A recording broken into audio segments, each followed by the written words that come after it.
Senator Joseph Biden may have more explaining to do. The new questions stem from taped remarks of Biden during an April campaign appearance in New Hampshire. I went to law school on a full academic scholarship, the only one in my class to have a full academic scholarship. Went back to law school and, in fact, ended up in the top half of my class. I was the outstanding student in the political science department at the end of my year. I graduated with 3 degrees from undergraduate school and 165 credits, only needed 123 credits. Biden now concedes he did not graduate in the top half of his law school class, that he does not have 3 degrees from college, and that he was not named outstanding political science student in college. Newsweek says Biden actually went to school on a half scholarship, ended up near the bottom of his class, and won only 1 degree, not 3. Joe Biden ranked 76th in a class of 85 at the University of Syracuse Law School. I mean, this guy comes off this whole thing as a flyweight. Now Biden says Newsweek is right. His memory had failed him. And I'd be delighted to sit down and compare my IQ to yours if you'd like, Frank. Joe Biden was victimized by the truth. Bye-bye Biden. He may not know it yet, but I think this is going to be very difficult for him to recover. Is Joe Biden dead meat, yes or no? I think so. Bob? It's in terminal condition. Terminal. Eleanor? Yes, unless he comes in third in Iowa. Morton? Dying. I say dead. Democratic presidential candidate Joseph Biden today faces a controversy. 3 weeks ago at a debate at the Iowa State Fair, he used phrases identical to those delivered by British Labour Party leader Neil Kinnock. Biden seemed to be claiming Kinnock's vision and life as his own. Why is it that my wife, who's sitting out there in the audience, is the first in her family to ever go to college?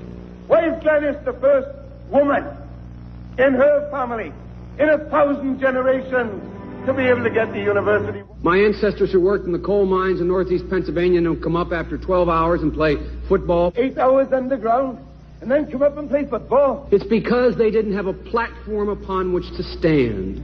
There was no platform upon which they could stand. The notion that every thought or notion or idea you'd have to go back and find and attribute to someone, I think is, quite frankly, ludicrous. The problem here is that Senator Biden told his audience he'd just been thinking about these things, and he failed to give any credit at all to his famous British speechwriter. You know, I was thinking on the way over here. Now, that's a little too much, because, as you point out, what's behind the words? What's there? And a lot of people, the rap on Biden has always been that it's just a surface. I should have said, to paraphrase Neil Kinnock, it's the only time I didn't, and all the times I've ever used it. But CBS News found a tape of a second instance. It reappeared in the New York Times with a new charge, that Biden had appropriated a famous litany from the late Robert Kennedy about what the gross national product cannot measure. It cannot measure the health of our children, The health of our children, the quality of our education, the quality of their education, the joy of their play, or the joy of their play.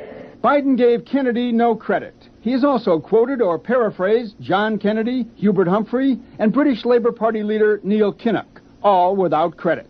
Joseph Biden admitted today that he committed plagiarism when he was in law school. He said it was a mistake, but that it was unintentional. He quoted 5 pages of someone else's work without proper citation. I've done some dumb things, and I'll do dumb things again. He was given an F. So, ladies and gentlemen, I've been dumb. To the political community in Washington, it all seems of a piece. Plagiarism at law school, plagiarism on the stump. The great communicator. Strike that.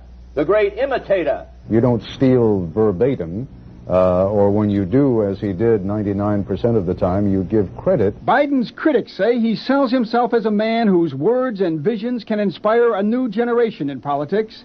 But if the thoughts, phrases, and visions really belong to others, it's a form of false advertising. Is it a wise idea, though, to take something that personal, anyway, from another politician and try and appropriate it to your own campaign? I think it was a stupid thing to appropriate material that was really very personal, that was someone else's. Most people didn't know who he was, you know, Joe Biden, and now they're going to say, oh yeah, he's the guy who plagiarized. That's a lot of people.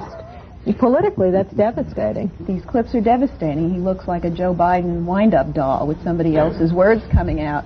If they're going to do things that are stupid as well as immoral, then they're probably too dumb to have the job of president. Voters are going to have to decide whether he was dishonest or dumb.